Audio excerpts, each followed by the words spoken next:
Tere õhtust, et mul traditsioon panna selga Fermi-särk, aga täna, olles võrdlemisi lähedal 24. veebruarile, on ainuke õige valik Ukraina vapp.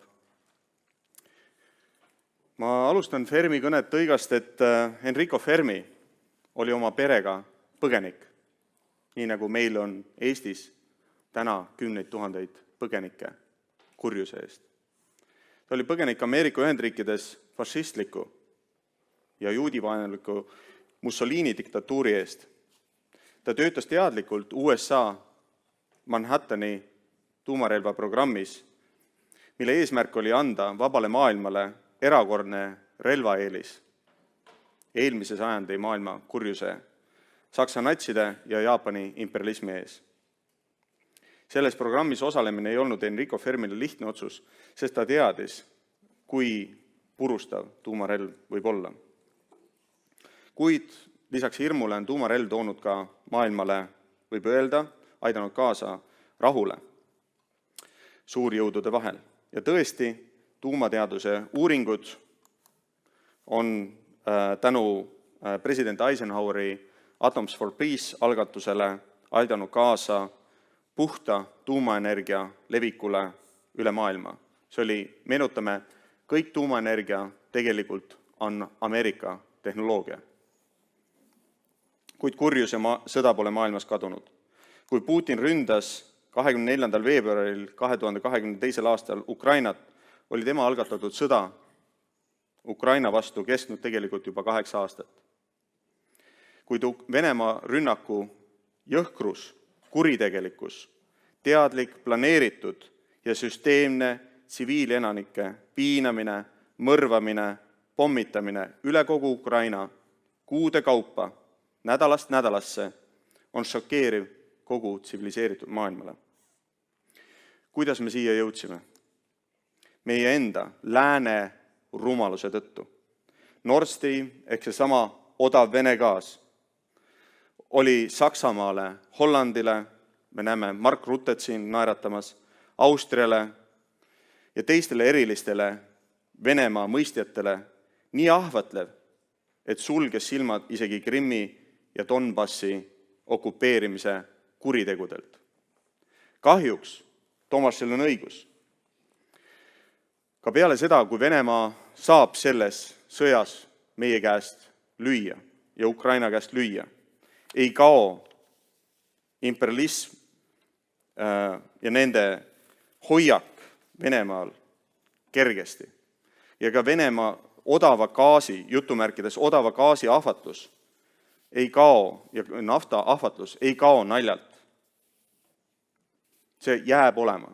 Me näeme juba, et Orban ja Austria väga mõistavad, et tuleb rahu tagada iga hinna eest.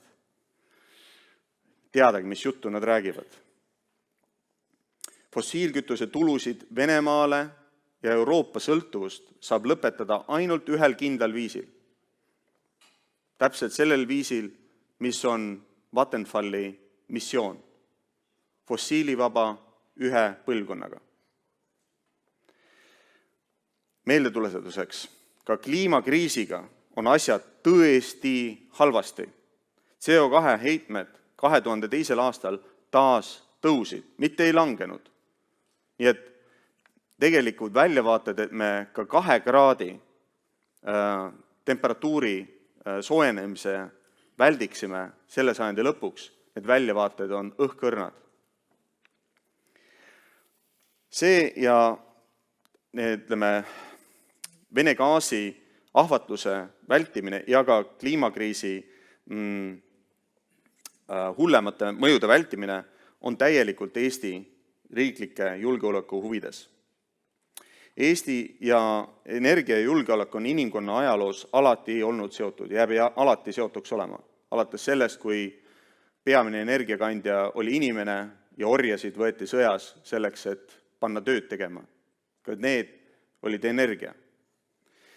Alati olnud seotud ja seega on Eestile julgeoleku seisukohast väga oluline valida tõsiseltvõetav energiapartner.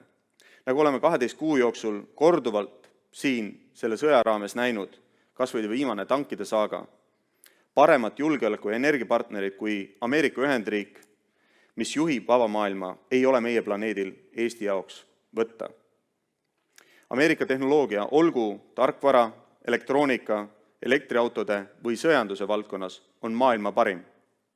Eesti kaitsevägi usaldab Ameerika jalaväerelvi ja raketiheitjaid ja on täiesti alust usaldada Ameerika Hitachit tuumajaamade disaini, kütuse, käidutoa, toe ja väljaõppe osas.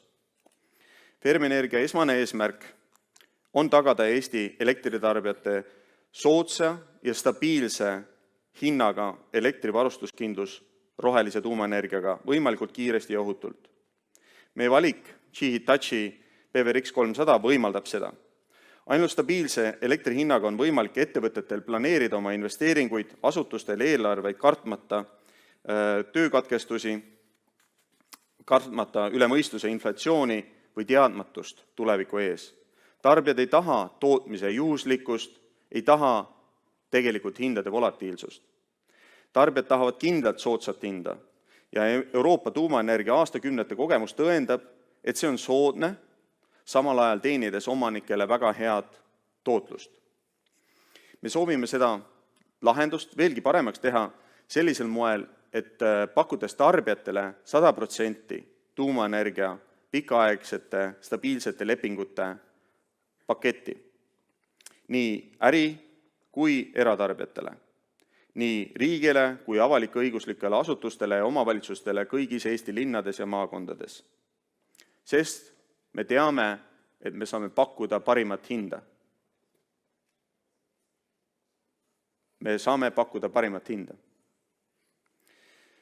Pole kuidagi võimalik tõestada, et tuumaenergia tootmine oleks kuidagi tarbijatele kahjulik.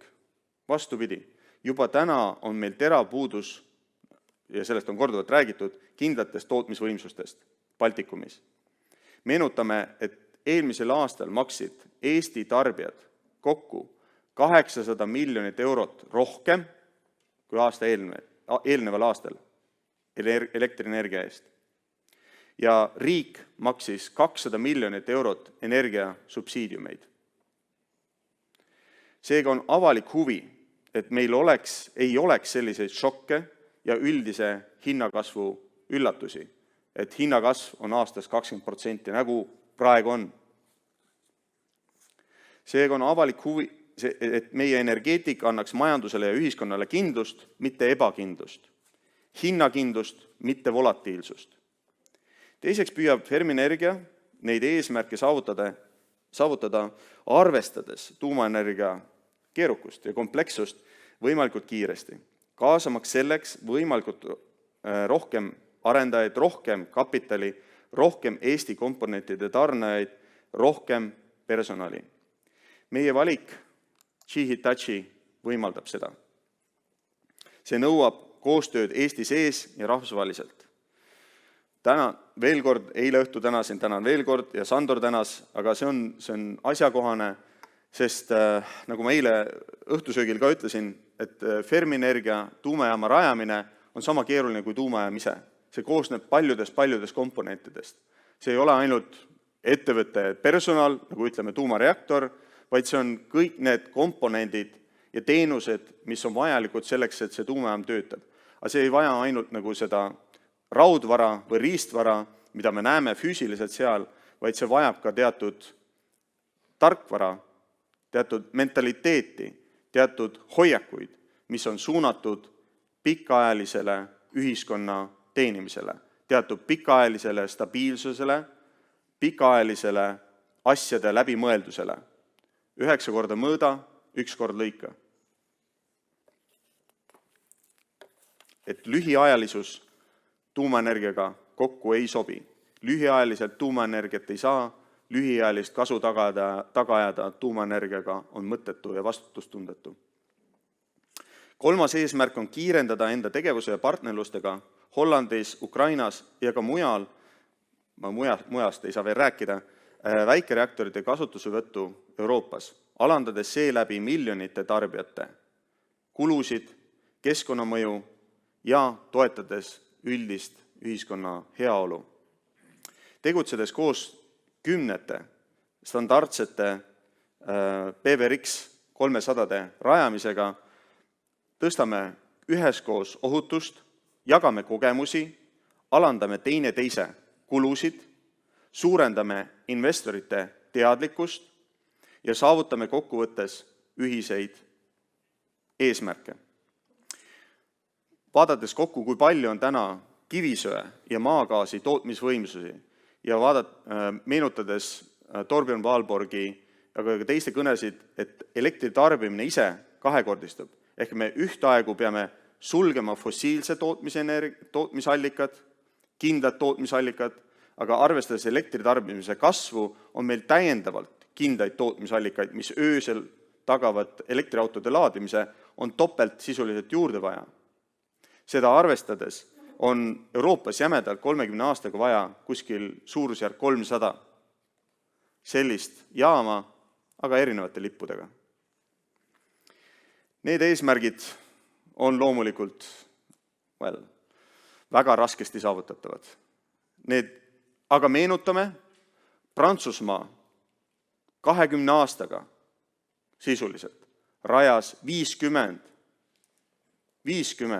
reaktorit, mis olid suurusjärgus 600 kuni 1400 megavatini. 50 20 aastaga tegi Prantsusmaa. Et tänapäeval on asjad natukene edasi läinud, aga need kahtlemata väärivad eneseületust, väärivad pingutust õpingutel, väärivad doktorikraadi tegemist, väärivad riskivõtmist investeeringutega, väärivaid otsuseid riigi ja valdade poolt ja väärib enda elu pühendamist. See on Eesti ja maailma huvides. See on teenimine. Ja see on ka tõeline põhjus, miks Fermi-Energia me asutasime ja miks me oleme iga päev motiveeritud. Mis annab meile kindlust, et Fermi-Energia ja Eesti saavad hakkama väikereaktori rajamise käitamisega? Ma vastaks mingil määral, kuigi Elon Musk ei ole väga populaarne, aga Elon Muski moodi. Võib-olla ei saagi. Aga me peame üritama. Enim kindlust siiski loovad meie teod ja töö kvaliteet. Järgmiseks teoks meie poolt, lisaks tehnoloogia valikule, on teostatud uuringute ja rahastusvõimekuse alusel riikliku eriplaneeringu algatamise taotluse esitamine riigile peale seda, kui riik on suutnud teha teadliku otsuse. Ja see ongi meie roll. Ettevõtjate roll on teha ettepanekuid ja siis on riigi roll otsustada. Seega kohtume siin aasta pärast järgmisel Fermi-Energia konverentsil, kus juba räägime planeerimistegevuselt, avatult, teaduspõhiselt ja teenides Eestit. Lõpuks annan teada väikesest Fermi-Energia reklaamikampaaniast, et avalikkust teavitada. Tuumaenergia on kindel, soodne ja puhas. Suur tänu teile tulemast. Head õhtut!